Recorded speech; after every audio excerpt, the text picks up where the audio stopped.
اگر کوئی شخص جمعرات اور پیر کو روزہ رکھنا چاہتا ہے تو اس دن روزہ رکھے. تو یہ عام طور پر جو روزے رکھے جاتے ہیں نوافل، ان کا اہتمام اگر اس مہینے میں بھی کر لیتا ہے تو اس کے لیے کوئی حرج نہیں. لیکن خصوصی طور پر انہیں 27ویں رات کو جاگ کر کے اس کے دوسرے دن روزہ رکھنا اور اس کو ایک مسنون عمل قرار دینا، یہ اللہ کے نبی صلی اللہ علیہ وسلم، خلفائے راشدین اور صحابہ کرام کے عمل سے ثابت نہیں. تو نبی کریم صلی اللہ علیہ وسلم سے جو چیز ثابت نہیں اس کا نہ کرنا بھی اللہ کے نبی صلی اللہ علیہ وسلم کی اطاعت میں داخل ہے. جو چیز اللہ کے نبی صلی اللہ علیہ وسلم سے ثابت نہیں ہے اس کو اس وجہ سے چھوڑ دینا کہ آپ نے ایسا کام نہیں کیا ہے اور ہم بھی اس لیے چھوڑ رہے ہیں، تو یہ بھی آپ کی ایک سنت ہے، آپ کی اطاعت ہے، اور اس پر بھی اللہ تعالیٰ ثواب عطا فرماتے ہیں. حافظ ابن حجر اسقلانی رحمۃ اللہ علیہ فرماتے ہیں لم یرد فی فضل شہر رجب ولا فی صیامہ ولا فی صیام شیء منہ معین ولا فی قیام لیلۃ، نہ اس کے کسی رات میں قیام لیل کا کوئی ثبوت ملتا ہے، نہ کوئی شہر رجب کی فضیلت کی کوئی حدیث صحیح اللہ کے نبی صلی اللہ علیہ وسلم سے ملتی ہے، اور نہ ہی کوئی متعین طور پر روزے رکھنے کا اس میں ثبوت ملتا ہے. تو صاف طور پر علماء کرام نے انہیں یہی فرما دیا ہے کہ اس مہینے میں نہ کسی رات کو جاگنے کی اہمیت بیان کی گئی ہے، نہ ہی اس مہینے میں خصوصی طور پر کوئی نماز پڑھنے کا حکم دیا گیا ہے، نہ ہی اس مہینے میں متعین طور پر روزے رکھنے کا اللہ کے نبی صلی اللہ علیہ وسلم سے ثابت ہے. اور جو شخص ایسی حدیثوں کو بیان کرتا ہے، بہت سارے علماء کرام انہیں موضوع اور من گھڑت روایتوں کو بیان کرتے ہیں، تو ان کا کیا کہا جائے. اللہ کے نبی صلی اللہ علیہ وسلم کا ایک فرمان بخاری شریف میں موجود ہے. اللہ کے نبی صلی اللہ علیہ وسلم نے فرمایا من حدث انی بحدیث فهو يرى انه كذب فهو احد الكاذبین، جو شخص میری طرف سے جانتے بوجھتے کوئی حدیث کو جھٹلا کر کے میری طرف منسوب کرتا ہے تو وہ جھوٹوں میں سے ایک جھوٹا ہے، یا وہ جھوٹوں میں شمار اس کا ہوگا. اور من حدث عنی من كذب علی متعمدا فلیتبوأ مقعدہ من النار، کہ جس شخص نے میری طرف جھوٹ کو منسوب کیا وہ اپنا ٹھکانہ جہنم میں بنا لے. العیاذ باللہ، کہ نبی پر جھوٹ بولنا اور نبی کے متعلق جھوٹی حدیثیں بیان کرنا، اس کی نشر و اشاعت کرنا، اپنے آپ کو جہنم میں داخل کر لینا ہے اور اپنا ٹھکانہ جہنم میں بنا لینا ہے. تو لہٰذا معاملہ بڑا سنگین ہے. عزیزان ملت اسلامیہ، آپ کوئی چیز آپ دنیا کی کوئی چیز خریدنا چاہتے ہیں تو دسیوں مرتبہ اس کی پرکھ، اس کی جانچ اور اس کی پڑتال کرتے ہیں، اس کی تحقیق کر لیتے ہیں.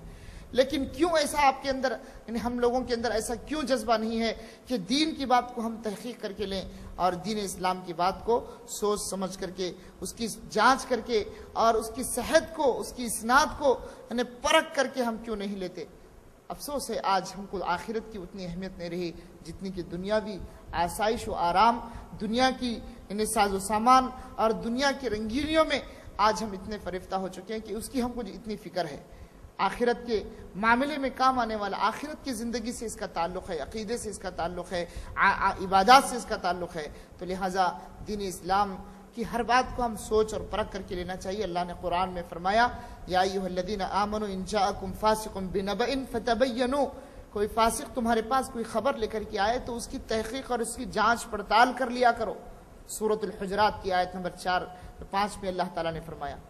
تو واضح معلوم ہوا کہ ہم دین اسلام کی بات کو واضح طور پر جانچ کر کے لینے کی ہم کوشش کریں. اور 27ویں رجب کی رات کی عبادت اور اگلے دن روزہ رکھنا، اس کے بھی نبی کریم صلی اللہ علیہ وسلم سے کہیں ثبوت نہیں ہے. ہندوستان کے علماء میں سے ایک بہت ہی قدیم عالم مولانا عبدالحی لکھنوی فرنگی، لکھنؤ سے جن کا تعلق ہے، ایک فتویٰ دارالفتاء تھا، یہ وہاں کے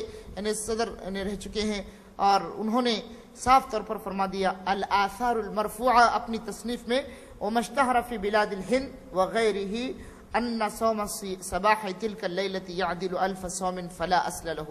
یہ لوگوں میں جو مشہور ہے کہ ہندوستان کے شہروں میں، اہل بلاد ہند میں، ہندوستان میں، کہ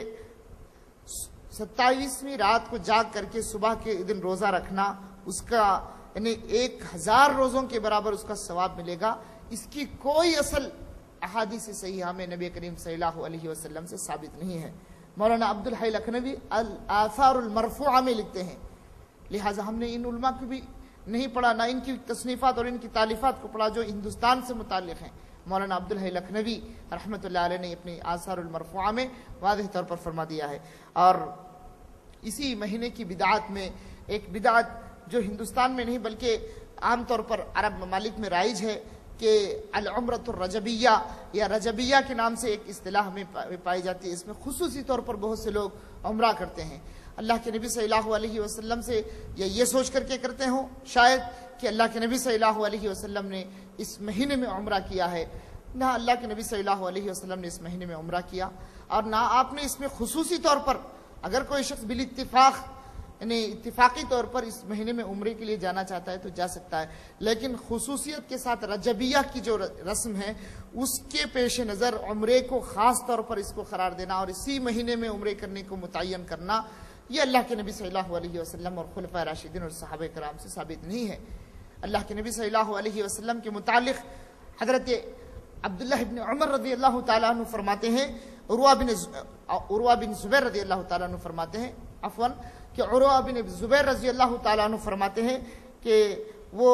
یعنی حضرت عائشہ رضی اللہ تعالیٰ عنہ کے کمرے میں حجرے میں تھے اور ابن عمر رضی اللہ تعالیٰ عنہ بھی وہاں پر موجود تھے. تو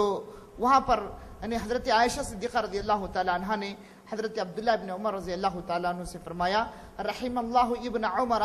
اللہ تعالیٰ عبداللہ ابن عمر پر رحم فرمائے کہ وہ یہ کہتے ہیں کہ اللہ کے نبی صلی اللہ علیہ وسلم نے رجب کے مہینے میں عمرہ کیا، حالانکہ اللہ کی قسم اللہ کے نبی صلی اللہ علیہ وسلم نے رجب کے مہینے میں کبھی عمرہ نہیں کیا. حضرت عائشہ صدیقہ رضی اللہ تعالیٰ عنہ قسم کھا کر کے کہتے ہیں ہر عمرے کے ساتھ عبداللہ ابن عمر ہوتے تھے. تو چنانچہ عبداللہ ابن عمر بھی اس حدیث کے راوی ہیں، وہ بھی وہاں پر موجود تھے. تو معلوم ہوا مسلم شریف کی حدیث نمبر 1255 ہے، اس میں صاف طور پر فرما دیا گیا ہے کہ اللہ کے نبی صلی اللہ علیہ وسلم نے رجب میں کوئی عمرہ نہیں کیا. اور آپ کے ایک اور خادم جنہوں نے 10 سال تک اللہ کے نبی صلی اللہ علیہ وسلم کی خدمت کی، وہ خود فرماتے ہیں کہ خدمت رسول اللہ صلی اللہ علیہ وسلم 10 سنین، 10 سال تک. انس بن مالک رضی اللہ تعالیٰ عنہ جن کا نام گرامی ہے، وہ فرماتے ہیں کہ نبی کریم صلی اللہ علیہ وسلم نے اپنی حیات مبارکہ میں 4 عمرے کیے. چاروں کے چاروں عمرے آپ صلی اللہ علیہ وسلم کے ذوالقعدہ میں تھے. متفق علیہ حدیث ہے، بخاری اور مسلم نے اس حدیث کو روایت کیا ہے حضرت انس بن مالک رضی اللہ تعالیٰ عنہ سے. تو معلوم ہوا کہ اللہ کے نبی صلی اللہ علیہ وسلم نے چاروں کے چاروں عمرے ذوالقعدہ کے مہینے میں کیے. تو لہٰذا یہ رسم یا یہ رواج، یہ جو بدعت عام ہو چکی ہے رجبیہ کی، تو یہ رجب کے لیے خصوصی طور پر ٹکٹ نکلوانا اور خاص طور پر اس کا یعنی متعین طور پر عمرہ کرنا، یہ اللہ کے نبی صلی اللہ علیہ وسلم سے ثابت نہیں ہے، نہ ہی آپ نے اس کی کوئی فضیلت بتلائی ہے. تو معلوم ہوا کہ ان تمام یہ مہینے کے اندر یہ بدعات اور یہ خرافات یعنی کی جاتی ہیں. اس سے بدعات سے مسلمان کو آگاہ رہنا چاہیے، کیونکہ بدعات انسان کے لیے انتہائی یعنی خطرناک اور انتہائی یعنی بہت ہی اس کے لیے اس کے دین و ایمان کے لیے خطرہ اور دین سے خارج ہونے کا تک بھی اس کو یعنی خوف ہے. تو لہٰذا بدعتوں سے بچنے کا اللہ کے نبی صلی اللہ علیہ وسلم نے حکم دیا، من احدث فی امرنا ھذا ما لیس منہ فہو رد، جس نے کوئی نیا کام ہمارے دین میں ایجاد کیا، چاہے وہ نیکی، بدعت کہتے ہی ہیں نیکی سمجھ کر کے دین کے اندر کوئی چیز کو ایجاد کرنا، تو آپ علیہ الصلوۃ والسلام نے اس کو اور اس بدعت کو مردود قرار دیا. تو اسی مہینے کے اور بہت سے لوگ اس مہینے کے اندر یعنی یہ سمجھتے ہیں کہ اللہ کے نبی صلی اللہ علیہ وسلم کو معراج کروائی گئی، حالانکہ مورخین کا اس میں بڑا اختلاف ہے کہ کس مہینے میں اور کس سن میں اللہ کے نبی صلی اللہ علیہ وسلم کو معراج کروائی گئی. تقریباً یعنی ابن حجر عسقلانی رحمۃ اللہ علیہ نے تو فتح الباری کے اندر 11 اقوال پیش کیے اور ہر ایک قول کو راجح بیان ترجیح دینے کی کوشش کی ہے. ان تمام اختلاف کے باوجود ہم 27 رجب کو ہی مختص کرنا اور اسی دن اس رات کو جاگنا اور اس کے دن روزہ رکھنا، یہ اللہ کے نبی صلی اللہ علیہ وسلم، یہ تو تاریخی کا تعین نہیں ہے، تو ہم نے کس انداز سے اور کیسے کر لیا. تو لہٰذا بعض نے کہا کہ رمضان میں آپ کو اسراء اور معراج کروائی گئی، اور بعض نے کہا کہ آپ کو محرم کے مہینے میں کروائی گئی اسراء اور معراج آپ کو ہوئی، اور یہ مختلف اقوال ہیں. تو ان مختلف اقوال کی روشنی میں ہم کسی ایک پر یعنی کسی نے اتفاق نہیں کیا ہے. ہاں البتہ سن کے متعلق کچھ راجح بات یہ بیان کی ہے علماء نے قیاس و قرائن سے کہ آپ علیہ الصلوۃ والسلام کو یعنی جس سن میں آپ کو اسراء اور معراج کروائی گئی وہ 12 نبوت ہے، ہجرت سے